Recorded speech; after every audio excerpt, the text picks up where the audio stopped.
"Get out of my house, Ngozi. You're a curse. And don't you dare take anything with you, not even the clothes I bought you. This is where you belong." The words sliced through her like shards of glass.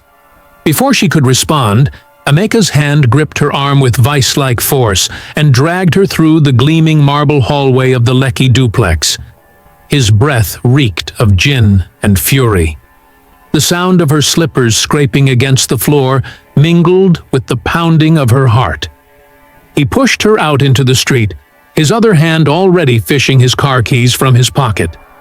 She stumbled, landing hard on the pavement. But it wasn't over. By the time she gathered herself, the Land Cruiser had roared to life. He pulled her up roughly, shoved her into the passenger seat, and sped off. She didn't dare speak. She had learned long ago that words only made the blows worse. The night smelled of petrol and wet asphalt. Lagos traffic thinned as they drove farther from the bright lights, past market stalls closing for the night.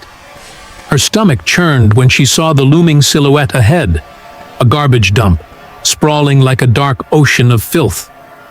He stopped the car, got out, yanked her door open, and pushed her toward the stinking piles. "This is what you are, Ngozi. Rubbish." The door slammed shut. The taillights flared red and disappeared into the night. Ngozi stood there trembling, her wrapper slipping from her shoulders. Her body ached from bruises, new and old.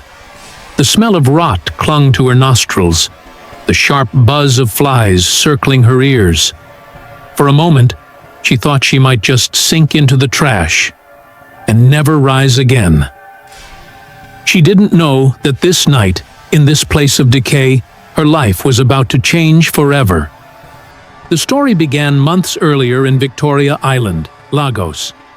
Ngozi had grown up in Aba, in the modest home of her late father's elder brother, Uncle Patrick. Her parents had died in a road accident when she was 12, leaving her in Patrick's care. From that day, her life became a ledger. Every meal, every school fee tallied as a debt she would one day have to repay. When Patrick announced that she was to marry Emeka Okafor, the son of one of Lagos's wealthiest import magnates, it was presented as an act of generosity. "This is your chance to change your life," Patrick had told her, smoothing down his agbada as if he'd just handed her the winning ticket of a lottery. "Do you think many girls like you, with nothing, get such opportunities? Emeka will provide for you. You will secure your place." What he didn't say was that the marriage sealed a business partnership. Patrick's struggling transport company would now have exclusive contracts with the Okafor Empire. The bride price was more than Patrick's yearly profit. Ngozi's opinion was irrelevant. The wedding at Holy Cross Cathedral was dazzling. Ngozi wore a white dress that shimmered under the lights, its lace and satin making her look like a princess in photographs. Guests murmured about her beauty, but few noticed her downcast eyes. The choir's voices soared as the priest declared them husband and wife, but the words felt like cold chains tightening around her. After the reception, she was whisked to the duplex in Lekki Phase 1, 3 floors of glass and marble, high walls topped with barbed wire. Every window was tinted, sealing the house in a permanent dusk. "Your job," Emeka had said on their first night, "is to be a good wife. I don't want you running around Lagos like some market woman. Everything you need is here." Everything she needed, except freedom. Weeks turned into months.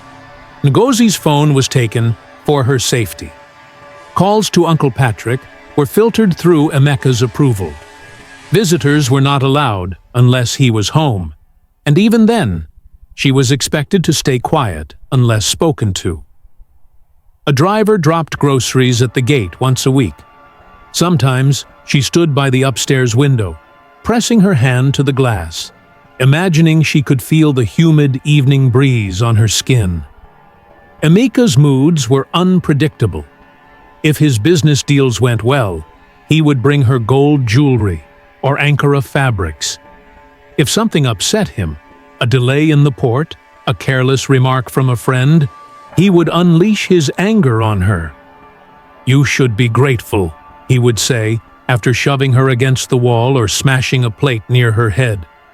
"Do you know how many women would kill to be in your position?" 3 months into the marriage, Ngozi found a lipstick-stained shirt in the laundry basket. At first, she told herself it was a mistake, maybe from a friend's hug. But then came the perfume that wasn't hers, the phone calls answered in hushed tones, the late nights at the office. When she gathered the courage to confront him one morning, Emeka laughed. "You think you're enough for me? Look at you, a charity case.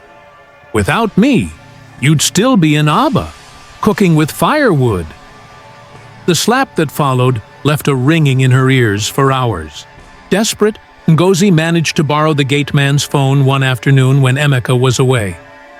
"Uncle Patrick," she whispered, "he's hurting me. I can't." Her uncle's voice cut her off. "Ngozi, you will not shame this family. Marriage is not easy. Do you think my own wife hasn't endured? Go back and be a good wife. Don't ever call me with this nonsense again." The line went dead. One evening, Emeka came home drunk. His shirt smelled faintly of antiseptic, a scent Ngozi recognized from hospital clinics. "Why were you at the hospital?" she asked quietly. His eyes narrowed. "You're spying on me now?" She swallowed hard. "You've been with other women. If you've given me something—" The blow was so fast she didn't see it coming. She hit the floor, her lips splitting against the marble. He kicked her in the ribs, shouting that she was ungrateful, a parasite, a fool. The next night was the garbage dump. Ngozi stood alone among the reeking heaps, cold seeping into her bones despite the humid night air. Dogs barked in the distance. The whine of mosquitoes filled the silence. She wrapped her arms around herself, feeling more discarded than the broken bottles and spoiled bread around her. Tears came, slow at first, then uncontrollable. She thought of walking into the darkness and never coming back. A voice startled her. "Madam, are you okay?" She turned to see a tall man in work overalls holding a torch. His face was kind, though lined with weariness. Behind him, a small waste collection truck idled. "My name is Amechi," he said softly. "You can't stay here. It's not safe." Ngozi wanted to protest, to say she had nowhere to go. But the way he looked at her, not with pity, but with concern, made something inside her loosen. He opened the passenger door of his truck. "Come, I'll take you somewhere safe." The drive to his house in Surulere was quiet. Amechi didn't ask questions, only handed her a clean towel and a bottle of water. His home was modest, 2 small rooms and a kitchen, but warm. He ran hot water into a basin and set it in the bathroom. "Take your time," he said, placing a wrapper and t-shirt on the stool. "These are my sisters. She won't mind." Ngozi stood under the stream of water, washing away not just the grime of the dump, but years of humiliation. When she came out, the smell of jollof rice and fried plantain filled the air. She took a bite, and the warmth of the food broke her. She wept into her plate, not from pain this time, but from the shock of being cared for.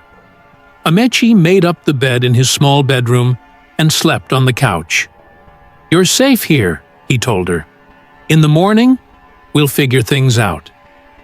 And for the first time in years, Ngozi believed him.